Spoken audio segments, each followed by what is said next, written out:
The fire roars, the hammer rings, and between sparks, the blacksmith accidentally invents half the language of determination. Here are 8 idioms from the forge.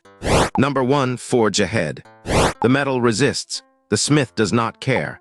Forging ahead means pushing forward with force, whatever stands in the way. Number 2, iron out the wrinkles.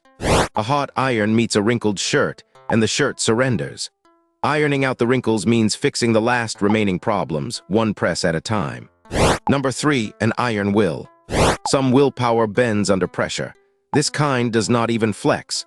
An iron will is determination that cannot be hammered into a different shape. Number 4, rule with an iron fist. No debates, no suggestions box. The fist has spoken. Ruling with an iron fist means governing with total, unbending control. Number 5, pump the bellows.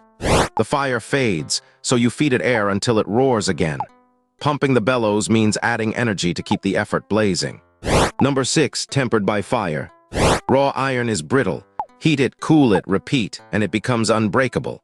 Being tempered by fire means made stronger by hardship itself. Number 7, the anvil chorus. 1 hammer is rhythm. 5 hammers is a concert nobody requested. The anvil chorus is the relentless pounding of critics all at once. Number 8, strike sparks. Steel meets flint and the air lights up. Striking sparks means creating instant friction or instant brilliance. Sometimes both. And that is 8 idioms from the forge. Now go forge ahead with your day. Thanks so much for watching. If this helped you learn something new, please like and subscribe for a new idiom every single day.